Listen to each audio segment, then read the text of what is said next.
Saya mendengar dari seseorang, katanya pimpinan KPK ada yang mengatakan bahwa saya mengkritik itu adalah sifat kekanak-kanakan. Ini yang salah persepsi ya. Saya meluruskan pada kesempatan ini.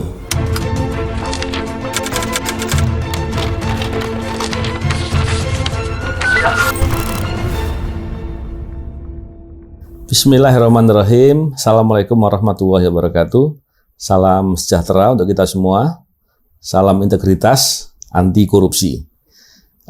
Pada kesempatan ini saya akan membicarakan terkait dengan perbincangan yang banyak terjadi beberapa waktu yang lalu di media-media mengenai rapat kerja pimpinan KPK dan para pejabat-pejabatnya.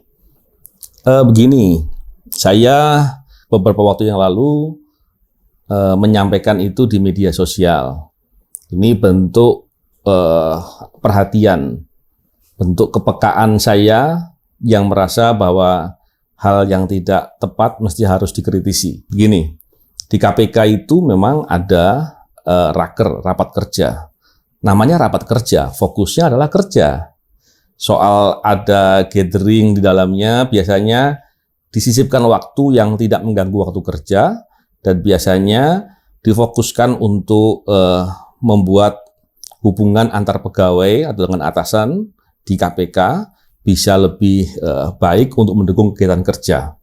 Tapi fokusnya di KPK itu kalau bekerja itu memperhatikan mengenai kesederhanaan, tidak bermewah-mewahan maksudnya ya, dan bisa bekerja dengan efektif. Tapi yang terjadi kan tidak demikian.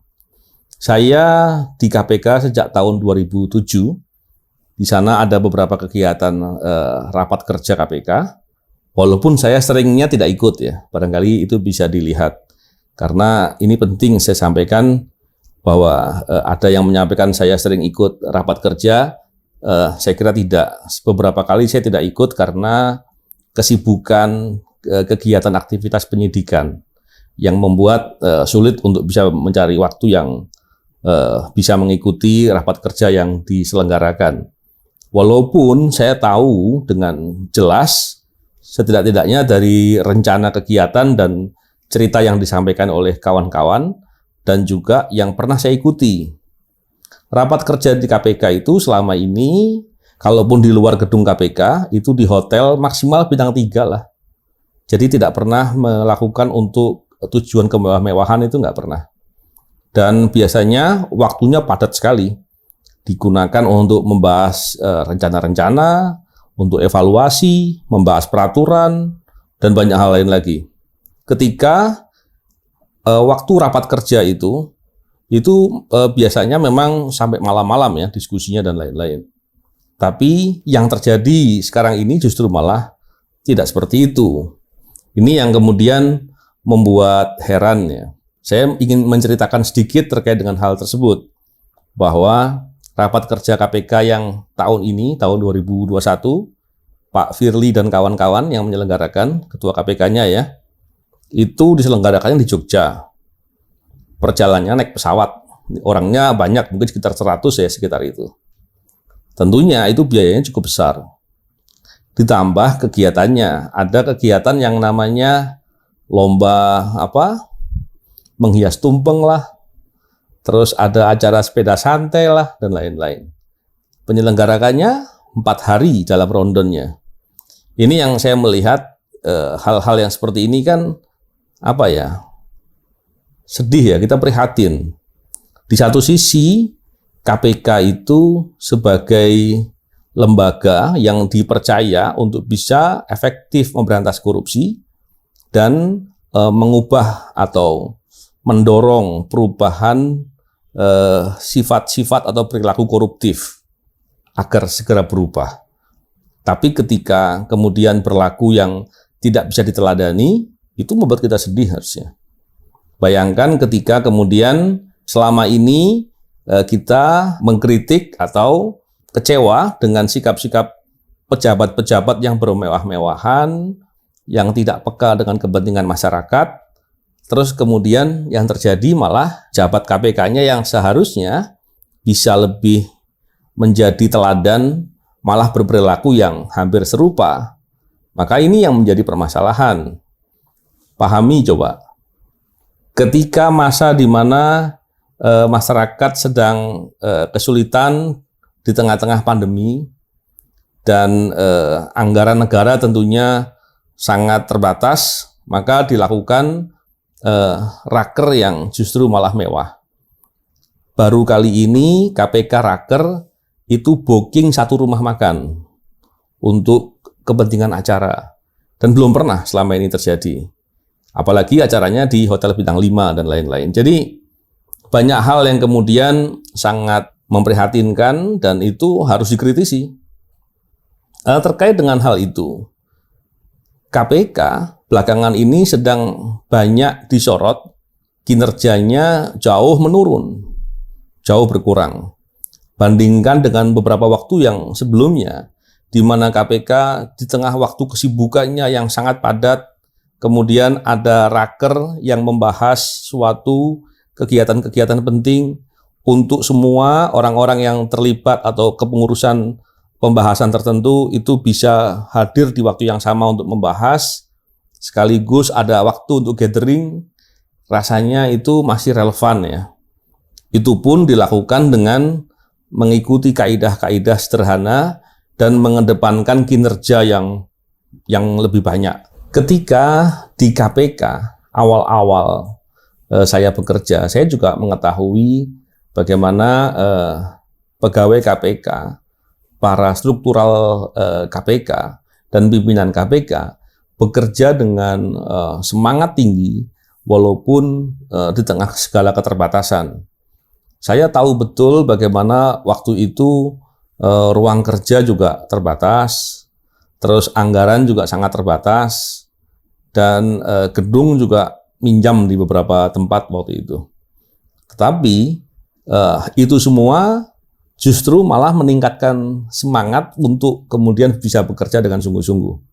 Dan hasilnya kita semua bisa lihat, dan sejarah mencatat KPK waktu itu bisa bekerja dengan sangat efektif. Dan saya tahu betul bagaimana para pimpinan KPK sebelumnya betul-betul menjaga dirinya dari perilaku-perilaku yang tidak etis atau perilaku-perilaku tidak patut. Jangankan bermewah-mewahan ya, bertemu dengan pihak-pihak saja betul-betul dijaga. Tentunya ini semua menjadi hal yang sangat penting ya. Bisa dibayangkan pegawai tentu melihat atasannya. Ketika atasannya cenderung lebih mudah untuk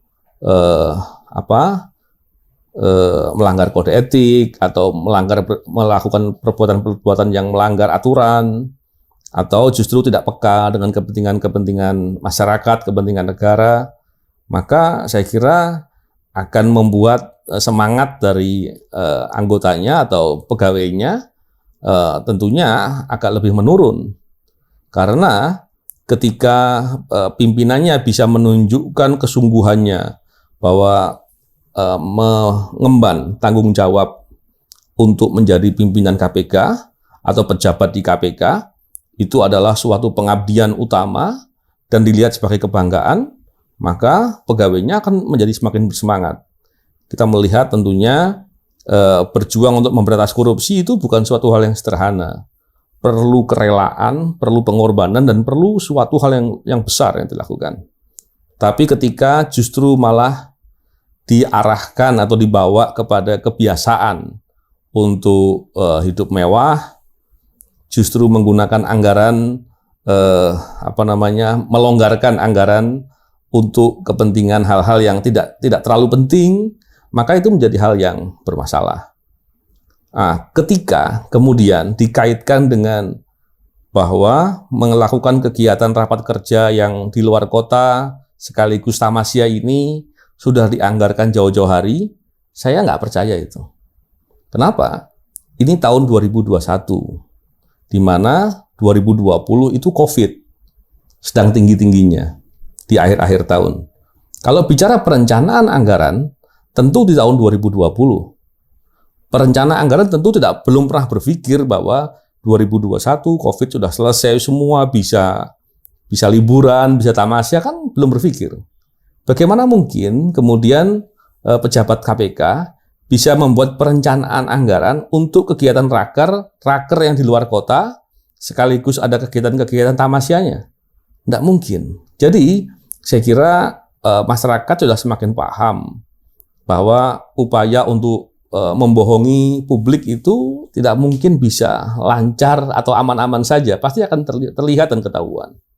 Jadi saya kira membuat kegiatan yang bisa orientasi kepada kinerja yang lebih baik itu menjadi sangat penting, dan peka dengan masyarakat, dengan kepentingan masyarakat itu juga menjadi hal yang harus diperhatikan. Tapi ketika kemudian yang dilakukan sekarang ini, itu masalahnya jauh lebih serius. Di tengah indeks persepsi korupsi sedang turun, pencegahan KPK dianggap tidak efektif, penindakan yang dilakukan, kasus-kasus lampau yang ya kasus besarnya nggak ditangani dengan sungguh-sungguh. Nah, ini tentu semua menjadi permasalahan. Sehingga ketika kemudian dikritisi, itu menjadi hal yang menurut saya penting. Saya mendengar dari seseorang, katanya pimpinan KPK ada yang mengatakan bahwa saya mengkritik itu adalah sifat kekanak-kanakan. Ini yang salah persepsi ya. Saya meluruskan pada kesempatan ini. Mengkritik itu adalah wujud kematangan moral dan intelektual. Ada nggak kira-kira sifat kekanak-kanakan mengkritik? Nggak ada. Mengkritik itu biasanya dilakukan dengan kaidah-kaidah akademis, dengan pemahaman dan kesadaran moral yang tinggi, itu mengkritik. Itu pun perlu ditambah lagi adanya keberanian, karena ada juga orang yang mempunyai kematangan itu tapi tidak mengambil jalan untuk berani mengkritik. Tentunya mengkritik dilakukan agar perbuatan yang tidak baik, tidak pantas, tidak peka, dan tidak layak untuk diteruskan itu tidak terjadi lagi lah, atau setidak-tidaknya dipahami. Ini hal yang penting. Jadi bukan karena kebencian, tapi sekali lagi karena ini suatu hal yang keterlaluan. Semoga ke depan kita berharap pimpinan KPK-nya paham bahwa harus ada kepekaan, harus ada sifat-sifat untuk menunjukkan kesederhanaan dan menguatkan kinerja. Yang dengan begitu, benar-benar KPK atau lembaga penegak hukum untuk memberantas korupsi bisa menjadi teladan dalam melakukan tugas memberantas korupsi. Bayangkan,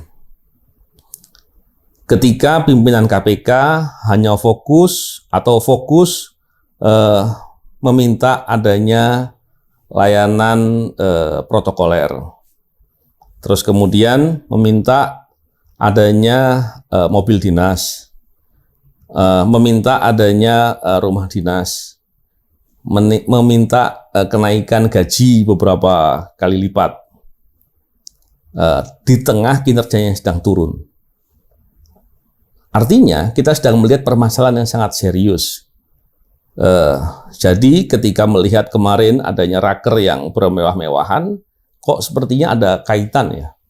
Sepertinya berhubungan bahwa sifat yang tidak menunjukkan teladan kesederhanaan ini menjadi permasalahan yang serius terhadap pimpinan KPK. Bayangkan, pimpinan KPK ini kan bukan baru kali ini ya. Mereka sudah ada sejak 2004, 2005. Itu sudah ada pimpinan KPK, dan kemudian mereka bekerja, dan belum pernah saya mendengar pimpinan KPK itu meminta mobil dinas, minta kenaikan gaji beberapa kali lipat, ataupun fasilitas-fasilitas mewah lainnya. Ini yang kemudian membuat prihatin atas permasalahan ini. Tentunya kita semua berkeinginan agar upaya memberantas korupsi itu bisa dilakukan dengan serius, bisa dilakukan dengan kuat dan sungguh-sungguh. Kita tidak sedang lagi bicarakan detailnya, dampaknya apa dan lain-lain.